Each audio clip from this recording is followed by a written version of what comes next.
The 6th of December, 1991, Austin.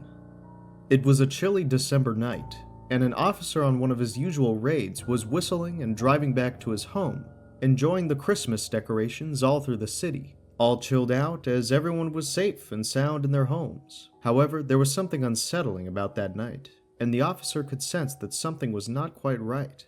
Nonetheless, he brushed it off, thinking that there was no point in him being worried. That's when he smelled something completely out of normal. He swiftly looks out of his car window and looks at the dark sky. However, the beautiful sky was covered with thick black clouds of smoke. Worried and certain that a disaster has happened, he runs out of his car just to discover that a yogurt shop was engulfed in fire. 4 underage girls died in this monstrous tragedy. However, further investigation would reveal evidence of something way more scary and sinister. This is the Austin Yogurt Shop cold case. Right after he discovered the fire, the police immediately rang the station for backup, and firefighters were called to extinguish the fire. The cold, Christmas-filled jolly day had quickly turned into complete chaos. The fire was extinguished, and everyone let out a sigh of relief. Just as they went inside to investigate the shop to find out the cause of the fire, they witnessed something so traumatizing that they were left speechless. In front of them stood 4 dead and naked bodies, all shot in their heads. The sight was horrifying. Later, when the bodies were identified, it was the bodies of 4 young teenagers, Jennifer and Eliza, who were 17, Sarah, 15, and Amy, 13. The girls, who were all excited to get back home, never actually left the shop. They were brutally murdered, and later the shop was set on fire as a cover-up. Each one of them was shot in the head. It was hard for the forensic team to examine the bodies as most of the clues were burnt to ashes. The scene was gut-wrenching, to say the least. But how exactly did this yogurt shop catch fire?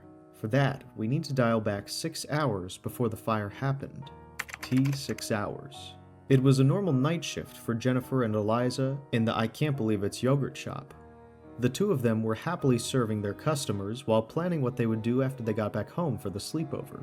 "Hurry!" exclaims Sarah as she enters the shop with her friend Amy. Sarah was Jennifer's younger sister who had come to the shop with her friend to get a ride back home. A man suddenly cuts in line and asks if he can use the toilet, as it is an emergency. The girls allowed him to, but it took a very long time for him to get back, which jammed the opening of the rear door. "Sorry, we are closing," said Jennifer, locking the door and preventing any more customers. The shop usually closes at 11 p.m., and the last customers, which were a couple, left a few minutes before 11. The girls were all excited to get back home for the sleepover, and were packing up to leave. 11:45 p.m., a time when everyone has reached home to enjoy the rest of their day with their loved ones before a good night's sleep. Contrary to this scene in everyone else's lives, the 4 girls had something else in their fate. The examination revealed a disturbing fact. It was found that the girls were not only murdered, but were sexually assaulted before. They were all underage, and one was only 13. What kind of monster could do such a dreadful act? Sarah, Jennifer's 15-year-old sister, had her hands bound behind her, and it was later revealed that she was gagged and raped. Jennifer and Eliza's hands were also tied behind their backs. All 3 of them were severely injured and shot in the back of the head. However, it was a little different with Amy. Her body was found in a different area of the shop. It was reported that she had 3rd-degree burns and had a sock-like cloth around her neck, but the bullet had missed her brain. Did the killer have any specific grudge against Amy? Why was she alone? Questions like this kept flooding into the heads of the investigators, but the answers to them were not certain. They only had one clue. A22 and A380 pistols were identified to be used in the murder. Initial investigations managed to bring over 50 suspects, with a 15-year-old caught with A22, but was not the one.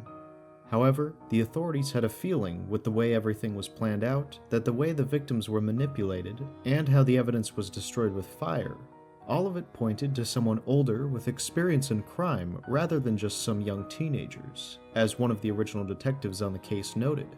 Amy, Jennifer, Eliza, and Sarah, 4 young teenage girls who had so much to see and make memories from, had their lives cut short by the unknown but surely sadistic killer. Their death left their families devastated. Amy was the youngest one amongst them and was a proud cowgirl living in the plains of Texas. She loved her horses and was a talented rider. She was also known as the Horse Whisperer. The next victim, Sarah, Jennifer's younger sister, was an extroverted individual who used to love outdoor activities.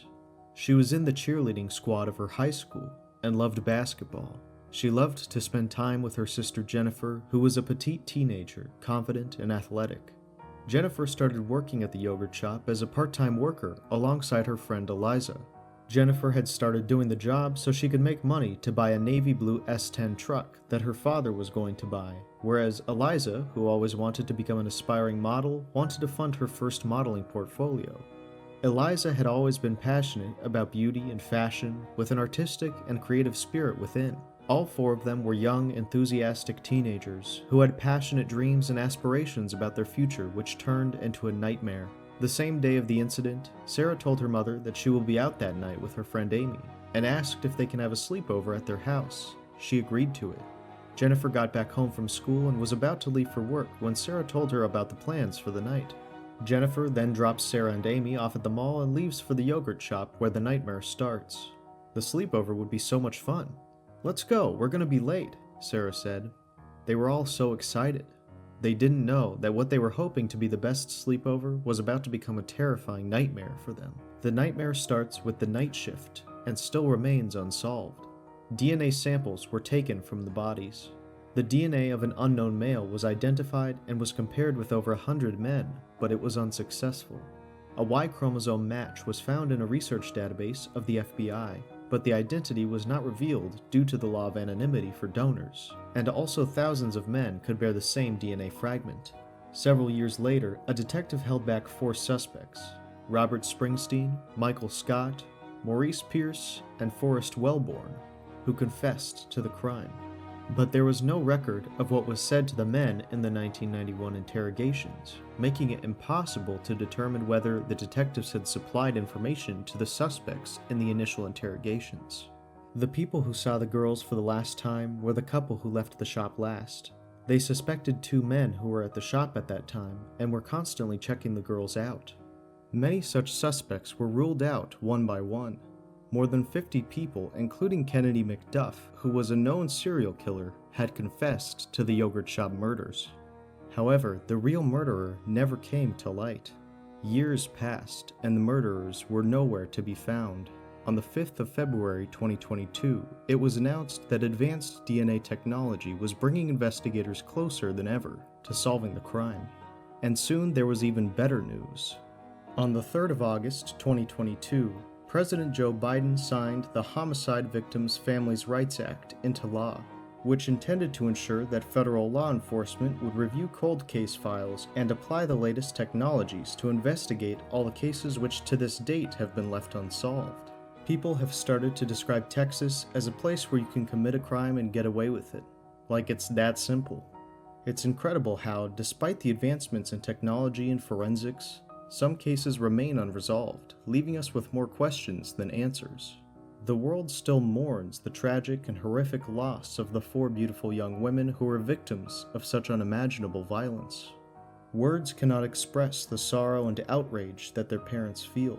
They had so much to do and so much to experience, but it was cut short in such a cruel and senseless manner.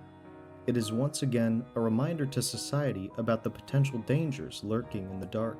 What do you think about this case? Do you have any theories or insights? Who do you think is the mastermind behind it all? Please do share your answers in the comments below. Thanks for watching, and until next time, stay curious, stay safe, and keep digging into the mysteries of our world. See you in the next video.